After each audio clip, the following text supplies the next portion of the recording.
안녕하세요. 발빠른 시황의 이소구입니다. 오늘 어려웠죠? 그리고 제가 어저께 특집에서 장하락 겁내지 마라 라고 말씀드렸는데 오늘 하락했습니다. 그래서 틀린 것이냐 이거에 대한 질문도 있는데요. 말씀드렸듯이 변동 요인으로 보시는 것이 맞을 것 같고요. 자세한 시황에 대한 부분은 잠시 후 족집게 주식과에서 말씀을 드릴 테니까요. 그 방송도 잘 보시길 바라겠습니다. 그러면 오늘 투자자분들이 가장 궁금해하는 종목 한 종목씩 살펴보도록 하겠습니다. 역시나 삼성전자부터 알아봐야 될 것 같네요. 삼성전자 제일 많이 가지고 계셔서 그런지 몰라도요. 항상 1, 2위예요. 그런데 이 부분에 대한 것 오늘 0.63% 또 하락을 했습니다. 시장 대비해서는 나름 견고하다라고 할 수 있는데 500원 하락하면서 0.63% 하락. 특별한 뉴스가 있었느냐 살펴보면은요. 뉴스 아침에 나온 거 깜짝 실적도 소용없네. 이틀째 7만원대.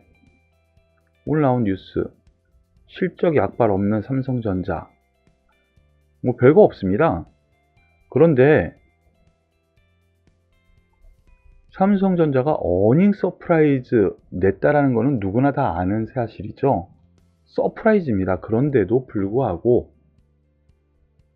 하락합니다. 시장 대비해서도 그닥 별 볼 일 없는 상태처럼 보여집니다. 그런데 다시 한번 말씀을 드리죠. 삼성전자 같은 경우에는요. 사업부가 4개 사업부가 있죠. 반도체가 가장 커요. 그래서 모든 부분에서 지금 양호합니다. 결국 실적에 따른다라는 주식 격언이 있죠. 하지만 최근 흐름을 보면은요. 반도체 동향과 거의 일맥상통합니다.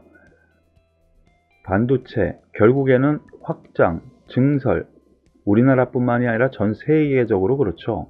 그럼 나중에 생산량이 늘어나고 그럼 가격은 떨어지겠죠.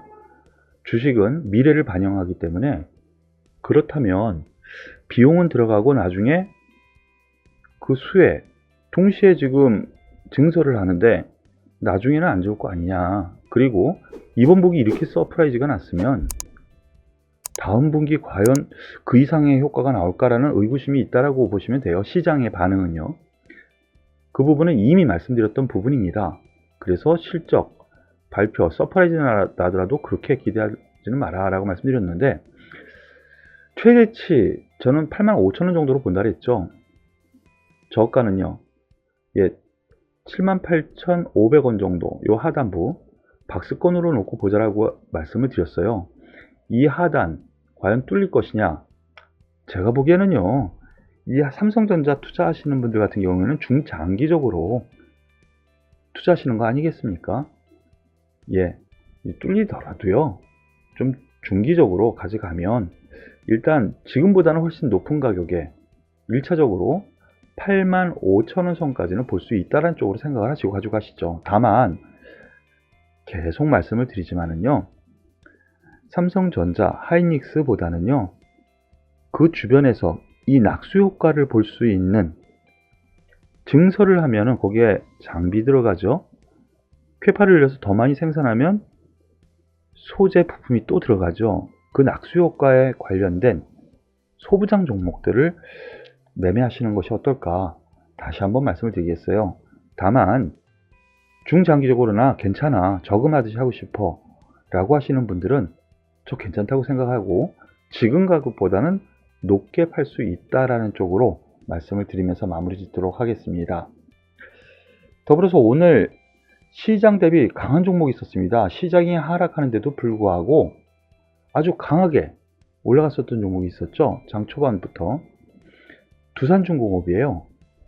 상승폭은 3%, 3.3% 그렇게 크지 않았는데 주도주 역할을 좀 한 것 같습니다. 지수가 장 후반 들어서 반등을 주는데 그 전에 원자력 발전 관련주 그 중에서도 두산중공업이 힘을 내면서 주변주로 확산이 됐어요.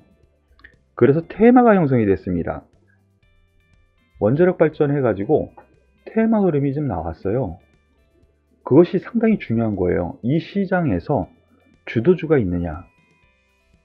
바로 그렇다면은 기대할 요인이 생기는 거거든요. 그 종목이 바로 오늘 두산중공업이 아니었나라는 생각입니다. 뉴스를 보면은 특별한 뉴스 없죠? 없어요. 그럼 뭐 때문에 그럴까? 지금 국민의힘 쪽에서 대선 주자로 나선 또 한 명, 그리고 윤석열 전 검찰총장, 원자력 발전해 가지고는 탈원전에 대한 것이 부정적으로 비춰지고 있죠. 그래서 정책적인 요인도 최근에는 들어서고 있고요. 그리고 중기적으로요, 성장 테마로 자리를 잡았습니다. 이때. 그러면서 빌 게이츠라든가 세계 이 미래를 제시하는 투자를 감행하다고 하잖아요. 그럼 성장성을 담보를 할 수 있다는 거예요. 오늘 전 고점 딱 갖다 놓고 마무리 쳤습니다. 제가 생각하기에는 다시 2차 랠리를 가능한 요건으로 삼을 수 있지 않나 라고 생각이 되고요. 여기에 더불어서 한전기술, 같은 맥락인 상승세가 오늘 좀 더 나왔습니다. 물론 상승폭은 컸지만은요, 상승폭은 좀 더 컸지만은 이거는 개별적으로 수급 요인 좀 더 가벼운 종목이잖아요. 그런 쪽으로 생각을 하시는 것이 맞지 않을까라는 생각입니다. 그래서 이들 두 종목에 대해서 긍정적으로 보셔도 충분히 가능한 정도, 그리고 주변 세력주로 또 몇몇 종목 움직이는 종목들도 있는데요. 그들 종목들 좀 더 세기는 하지만 역시 주도주는 두산중공업이기 때문에 두산중공업이 무너지면요, 훨씬 더 낙폭이 커요. 중심을 두산중공업으로 보시고 접근하시라. 다시 한번 말씀을 드리겠습니다.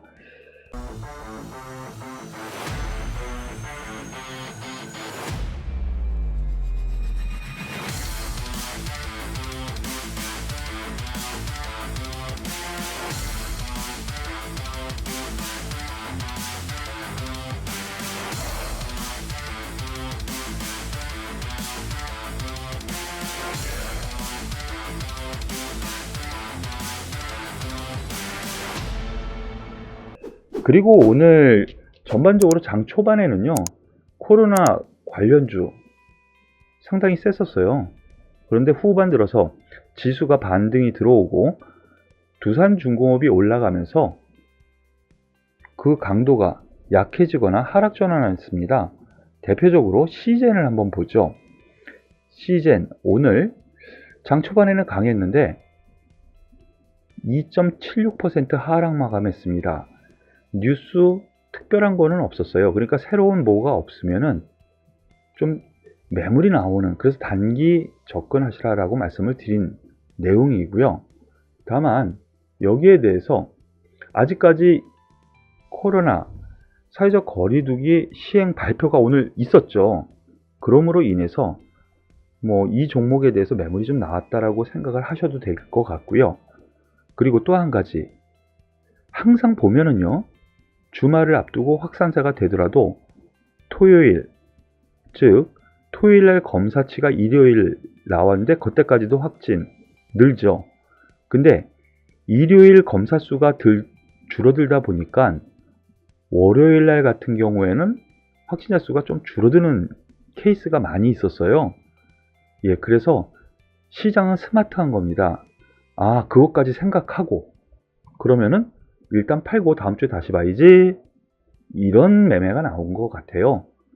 대신 아직까지 조금 더 상승 여유는 있어 보이기 때문에 트레이딩 관점은 아직 유효하다라는 쪽으로 말씀을 드리겠습니다. 더불어서 이 관련주 해가지고 수젠텍이라든가 휴마시스 이런 종목이 있었는데요. 휴마시스 같은 경우 특징주로 나왔어요. 그래서 검색 종목으로도 많이 나오네요. 이유가 있었습니다. 오늘 장중에 독일에서 휴마시스 자가검사 키트 사용 승인이 떨어졌다라는 뉴스가 나왔어요. 그러므로 인해서 그러면은 해외 수출도 괜찮겠군 하면서 상대적인 강세가 슈마시스에서 나오셨다고 보면 돼요. 다만 전 고점 때 바로 여기에서 윗꼬리 달고 한번 밀린 상황에서 놓고 보면은요, 위로 추격 매수 부담스럽습니다. 조정 시에는 트레이딩 관점으로 접근하셔도 충분하다라는 정도로 마무리 짓겠습니다. 더불어서 제가 이거 가지고 계신 분들 같은 경우에는 오해를 받을 수도 있는, 그리고 욕을 먹을 수도 있을 것 같아요. 카카오 게임즈입니다. 카카오 게임즈. 오늘 또 상승을 했네요. 조정 시에만 보자, 이제부터는 이라고 말씀을 드렸는데, 오늘 추가 상승 5% 추가 상승하면서 시가총액 2위를 완전히 굳히네요. 그런데 오늘 새로운 뉴스가 나왔습니다. 아주 기가 막힌 때예요. 장 시작 전에 무선 통신 기기 업체를 인수했다라는 뉴스가 나왔어요. 장 시작 전에요. 여기 있죠? 스포츠, 레저, 웨어러블 기업 세나 테크놀로지 인수.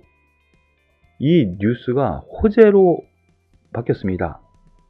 카카오 게임즈 여기에 대해서 확장세를 가지고 있게, 즉 시세 확장이죠. 사업 확장.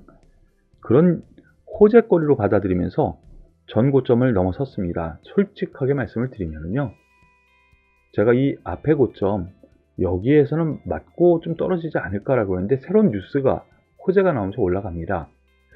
그런데 부담스러운 점은 여전히 있어요. 시가총액 이렇게 급증해서 늘어나는 부담, 그리고 단기적으로 시가총액 상위 종목이 이렇게 초급등한 부담이 좀 있어요. 이때 이후로 5일선까지 기다려보자라고 말씀을 드리면서 5일선 매매를 해보자라고 했는데 죄송합니다. 5일선이 오지 않고 바로 팍팍 튀어 올라갔네요. 하지만 가진 사람의 몫이라고 생각을 해야 되는 것 같습니다. 여기에서 시가총액 상위 2위, 시가총액 증액, 이러한 부담, 단기 급등에 대한 부담 분명히 있기 때문에 조정 시에만 관심을 기울이자, 이 부분으로 마무리 지을게요. 다만 카카오 모회사, 카카오 게임즈의 모회사인 카카오 같은 경우에는요, 오늘 조정을 줍니다. 이 종목은 제가 제대로 여러분들께 제시를 해드려서 보면은 제가 100% 맞는다 라는 관점으로 말씀드리는 건 아니지만, 최선을 다해서 소위 신뢰도, 적중률이 그래도 나름 주변 상황, 다른 전문가들보다는 높다고 저는 자부하거든요. 그러니까 이 부분 해석과 함께 같이 보시죠. 나쁜 뉴스는 없습니다. 오늘도 자회사, 카카오 게임즈, 그리고 IPO 얘기 계속 나오고 있고요. 자회사에 대한 IPO, 카카오 게임즈가 또 올라갔죠. 그러면서 나쁜 뉴스는 없어요. 그런데 오늘 하락 마감했습니다. 왜 그러느냐? 역시 박스권 이 흐름 안에서 이 부담이 있는 거거든요. 물량 부담이요. 앞에 터졌었던 물량 부담. 그래서 아직까지도 이 박스권 흐름으로 좀 보시고요. 가지고 계신 분들은 밑에 21선 아직 살짝 아래죠? 여전히 같은 맥락으로 이 박스권 하단 정도에서 관심을 기울이자라는 정도로 말씀을 드릴게요. 다만 제가 이 최꼭지에서는 매도 관점입니다 라고 그 전날 말씀을 이미 드렸죠. 그러한 부분에 생각을 하시고 카카오 게임즈 여기에 대해서는 좀 양해를 바라겠습니다. 좀 미안한 부분이 있어서 말씀을 드리는 거예요. 제대로 짚어드렸어야 되는데. 그리고 오늘 하이브가 또 특징적으로 나왔습니다. 하이브 5% 가까이 상승 마감했는데요. 다 나와 있는 뉴스입니다. 오늘 이미, 근데 이건 다 아는 내용이었었죠. BTS 신곡 또 컴백 효과 해가지고 나왔는데, 신곡 퍼미션 투 댄스 이 발표 바로 이걸로 컴백을 했다라는 부분, 그리고 위버스 플랫폼, 하이브가 가지고 있는 거죠. 이 지분 가치 점점 올라가고 있다. 이러한 뉴스인데요. 이러한 부분 다 좋습니다. 그리고 세계적인 부분 다 좋습니다. 세계적인 그룹이죠. 그런데 고점 치고 내려오는 환경에서 21선 이탈하고요. 이탈하고 다시 올라갔다가 다시 맞아들입니다. 이 종목도 역시 이 고점을 치기보다는요, 이 고점, 그리고 요번에 소위 오늘과 지난번에 있었던 이 저점을 이은 박스권 상태로 매매를 하는 것이 맞지 않을까라는 판단이니까 이 부분도 꼭 참고하시길 바라겠습니다. 같은 맥락으로 HMM도 제가 제대로 짚어드린 것 같은데요. 뉴스는 새로운 거는 없습니다. 하지만 역시 같은 맥락이죠. 이 최고점 여기 5만원 선에서 이미 매도 관점을 말씀을 드렸고요. 바로 이날이죠. 이 뚫은 날, 이 실현 관점으로 보시죠. 왜 그러냐면 오버행 이슈 때문에 그래요. 아직 산업은행이 가지고 있는 물량, 시장 환경에 따라서 매도를 하겠다 그랬죠. 오버행 이슈가 있어요. 그래서 함부로 5만원 뚫기는 힘들지 않겠느냐라는 관점에서 말씀을 계속 드리면서 매도, 그 아래 4만원 선 매수, 이 박스권 전략을 말씀을 드리고 있는데 같은 맥락으로 보시길 바라겠습니다. 하지만 그 오버행 이슈를 제외하고는 나쁠 것 없다. 그 정도로 생각을 하시고 시장을 보시면 될 것 같네요. 오늘 발빠른 시황은 종목 위주로 시장에서 관심이 많아 하는 종목 위주로 진행을 했습니다. 이 한 주간 수고 많으셨고요. 힘드시겠지만 다음 주를 기대할 만한 요건 분명히 있으니까요. 잠시 후 방송을 제가 또 올려드리는 쪽집게 주식수다에서 말씀을 드릴 테니까 시황과 전략에 대해서는 거기에서 뵙도록 할게요. 수고하셨습니다.